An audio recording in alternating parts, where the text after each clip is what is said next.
Study of Gauss rule, mean Gauss का नियम, ठीक है ना। हमारी कोई स्टडी जो करेंगे हम गाउस के नियम की स्टडी करने वाले हैं।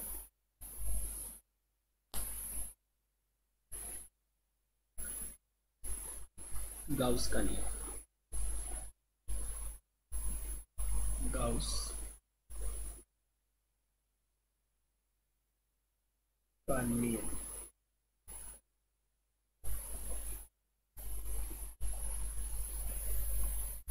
गाउस का नियम।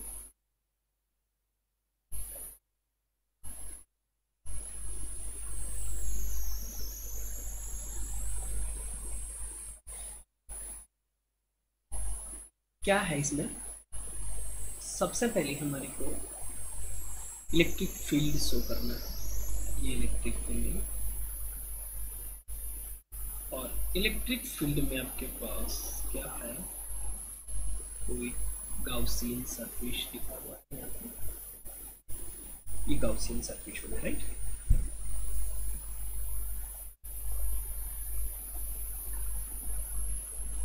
क्या लिखा जाएगा, इस नियम के अनुसार, इस नियम के अनुसार, इस नियम के अनुसार, इस नियम के अनुसार किसी विद्युत क्षेत्र,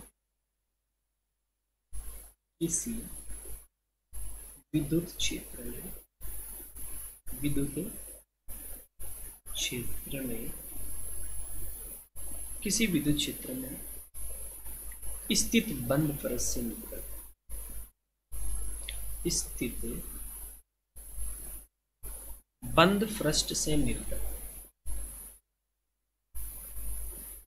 बंद पृष्ठ, बंद पृष्ठ से निर्गत, बंद पृष्ठ से निर्गत कुल फ्लक्स, कुल फ्लक्स का मान, कुल फ्लक्स का मान उस पृष्ठ, उस पृष्ठ में निहित, उस पृष्ठ में निहित, उस पृष्ठ में निहित कुल आवेश, उस पृष्ठ में निहित कुल आवेश तथा माध्यम की विद्युत क्षेत्र, तथा माध्यम की विद्युत क्षेत्रता, विद्युत शीलता, माध्यम की विद्युत शीलता, परमिटिविटी ऑफ वैक्यूम, विद्युत शीलता के अनुसार,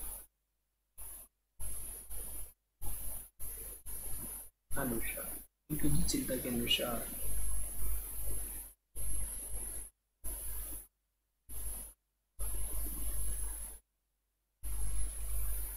निर्गत कुल आवेश तथा माध्यम की विद्युत शीलता के अनुपात के बराबर होता है, ये अनुपात के बराबर होता है, अनुपात के बराबर होता है।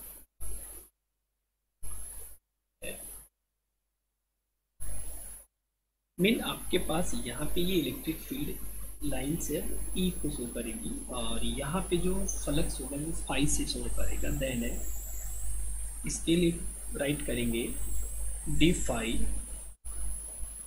लिखा जाएगा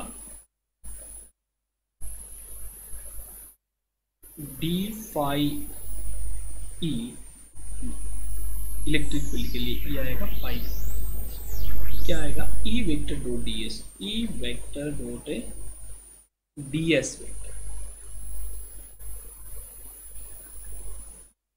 मीन फाई ई तुम्हारे पास हो जाएगा कंप्लीटली, ये हो जाएगा close integration E vector dot t s vector equal to sigma q upon epsilon. और यही बात अगर निर्वात के लिए करेंगे, देन निर्वात के लिए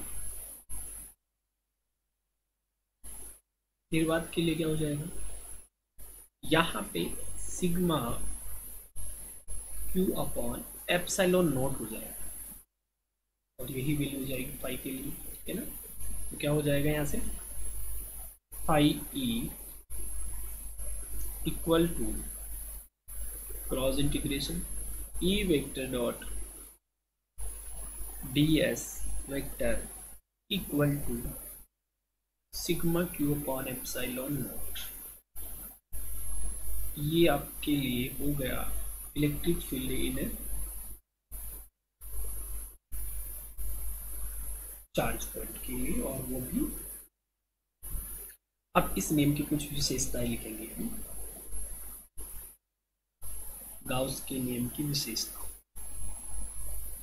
हमारा जो पॉइंट चलेगा वो चलेगा गाउस के नियम की विशेषता।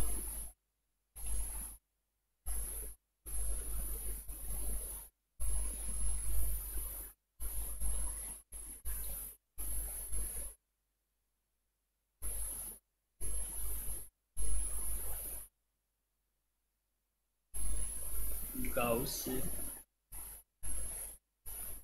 के नियम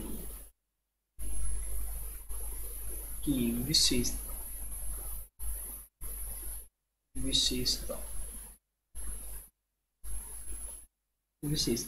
गाउस के नियम की विशेषता।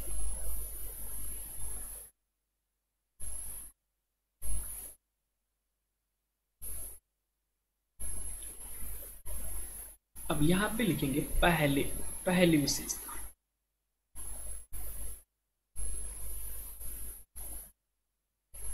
नंबर 1, यह नियम केवल बंद पृष्ठों में लागू होता है। मतलब यह नियम केवल बंद पृष्ठों में लागू होता है। बंद पृष्ठों में लागू होता है।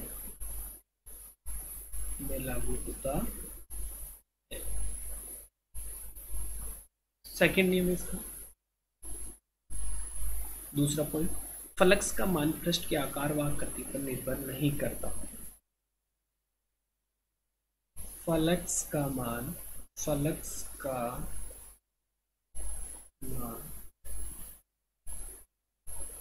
आकार व आकृति पर निर्भर नहीं करता।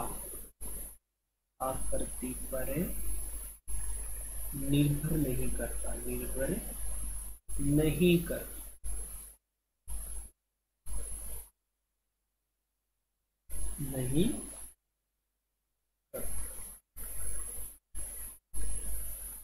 इसका तीसरा पॉइंट है, यह नियम केवल उन्हीं क्षेत्रों में लागू होता है जो कि व्युत्क्रम वर्ग नियम का पालन करते हैं। यह नियम केवल उन्हीं क्षेत्रों में लागू होता है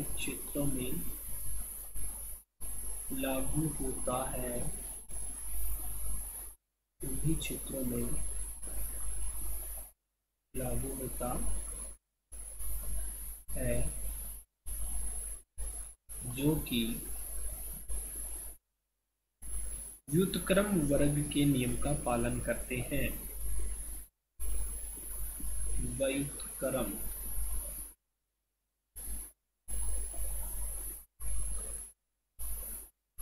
नियम का पालन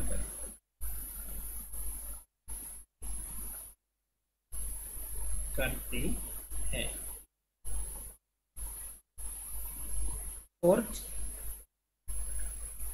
गाउस नियम में आवेशों का वितरण बदलने पर फ्लक्स के मान में कोई परिवर्तन नहीं होता। गाउस के नियम में गाउस के नियम में आवेशों के वितरण को बदलने पर आवेशों के वितरण वितरण को बदलने पर आवेशों के वितरण को बदलने फ्लक्स के मान में कोई परिवर्तन नहीं होगा। फ्लक्स के मान में कोई परिवर्तन नहीं होगा। कोई परिवर्तन नहीं होगा।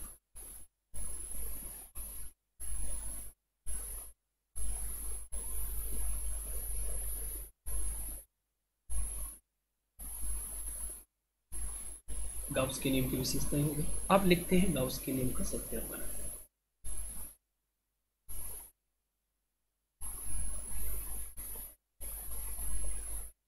गाउस के नियम का सत्यापन।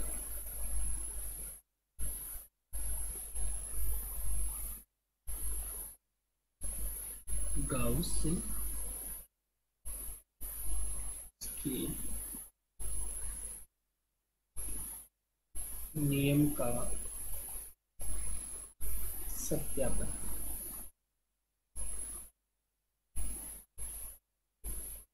गाउस के नियम का सत्यापन। Firstly construct the diagram for the statement. इसके लिए हमें डायग्राम बना लेना है। अब क्या होगा डायग्राम में, यहाँ पे गाउसी फ्लक्स बन जाएगा और ये सेंटर पॉइंट पे इसका कोई चार्ज पॉइंट रहेगा यहाँ पे।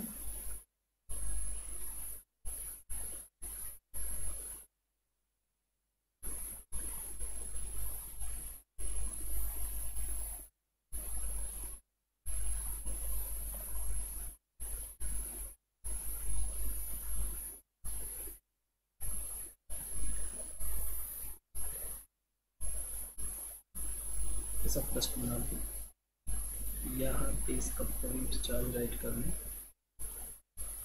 ये सेंटर पे यहाँ पे चार्ज हो जाएगा। सपोज दैट यहाँ पे +2 चार्ज राइट, और इस डायरेक्शन में ds डायरेक्शन हो जाएगी और इसके साथ कुछ एंगल पे इलेक्ट्रिक फील्ड हो जाएगा E वेक्टर। ये कोई पॉइंट चार्ज P है और यहाँ पे ds वेक्टर हो गया और इसके साथ कोई एंगल बन जाएगा थीटा। इस पोजीशन में हम गाउस के नियम का सत्यापन करेंगे, verification of the Gauss law. तो यहाँ लिखा जाएगा, माना कि कोई बंद पृष्ठ है, माना कि कोई बंद पृष्ठ है,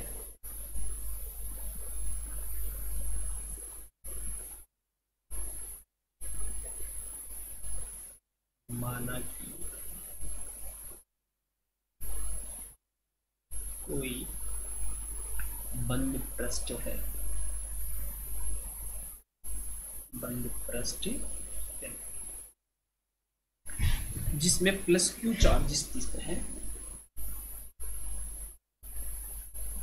जिसमें +q आवेश स्थित है,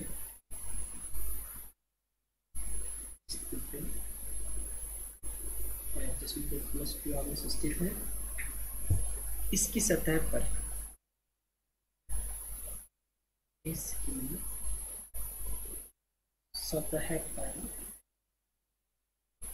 इसकी सतह पर कोई आवेश अल्पांश बिंदु P है, सतह पर कोई अल्पांश, ये अल्पांश हो गया, अल्पांश बिंदु P, अल्पांश बिंदु P है जिसका सदिश क्षेत्रफल ds है, जिसका सदिश क्षेत्रफल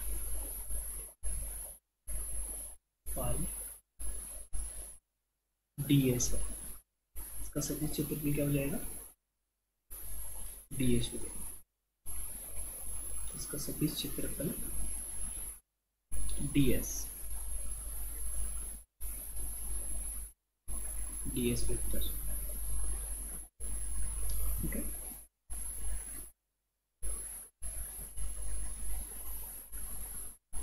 तो गाउस के नियम के अनुसार, तो यहाँ पे लिखा जाएगा गाउस के नियम के अनुसार, गाउस के नियम के अनुसार। अब वेरिफिकेशन करेंगे इसको।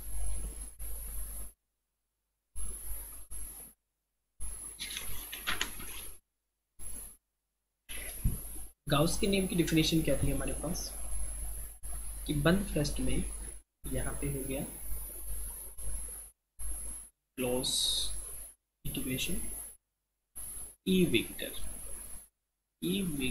Dot ds vector equal to sigma 2/ε0, ये थी इसकी, राइट। यहाँ पॉइंट चार्ज है, बिंदु चार्ज, तो बिंदु आवेश के लिए यहाँ पे लिखेंगे बिंदु आवेश के लिए, बिंदु आवेश के लिए। क्यों? क्योंकि यहाँ पे बिंदु चार्ज +2 है। बिंदु आवेश के लिए सिग्मा के बराबर क्यों लिखेंगे,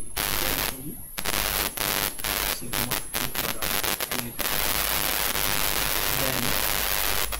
integration ds vector equal to 2/ε0,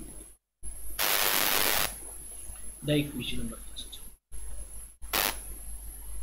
अब यहाँ इसका LHS पार्ट है और एक RHS पार्ट है, तो हमें LHS पार्ट राइट करेंगे इसके, ये LHS पार्ट हो गया, RHS पार्ट हो गया, तो यहाँ पे लिखेंगे LHS पार्ट, LHS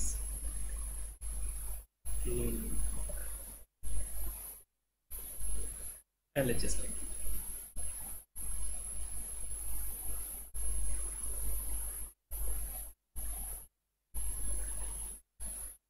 LHS में क्या था, close interval E vector dot ds vector. Then आपको पता है कि डॉट रिमूव होता है तो cos थीटा आता है, then E ds cos theta,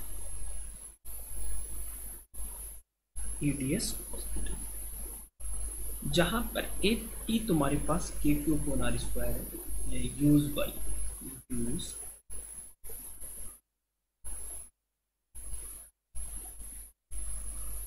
E equal to KQ/R², यहाँ E की जगह ये वैल्यू पुट करेंगे, लिखा जाएगा KQ/R² multiply by ds multiply by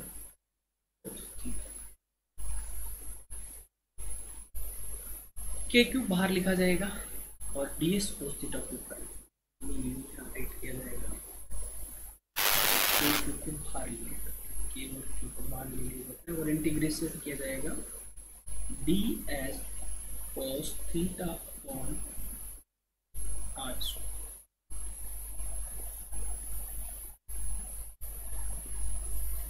यहाँ से यहाँ पे ds cos theta upon r² equal to हम लिखेंगे d क्यों लिखेंगे, d लिखेंगे कि ये ठोस कोण है, जो कि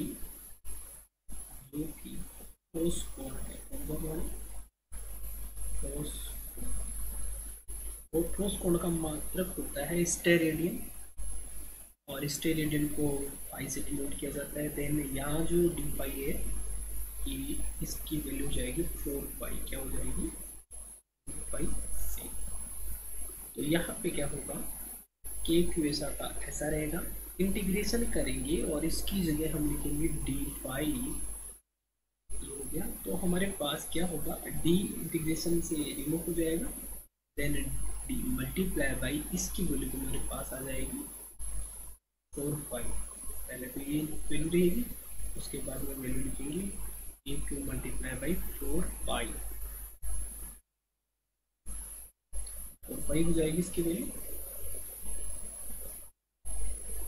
मेन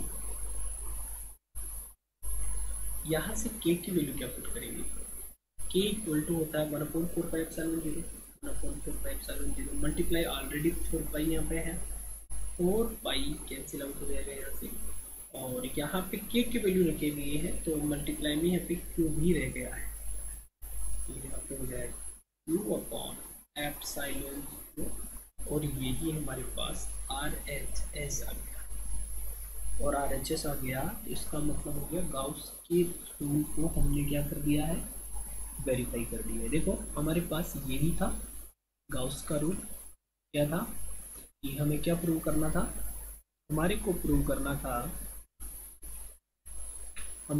करना था इसका एलएचएस पार्ट ये लिया था, RHS part Q upon epsilon, क्या क्यू अपॉन एप्सिलॉन हमने वेरीफाई कर दिया, बस यही हमें प्रूव करना था, गाउस के रूल को हमने प्रूव कर दिया है, तो वेरीफाई हो गया। अब इसी तरीके से हमारे पास कुछ वैल्यूज आएगी और ये वैल्यूज चलती रहेगी, मतलब इसी तरीके से ये हमारे पास गाउस का नियम संपूर्ण हो गया है।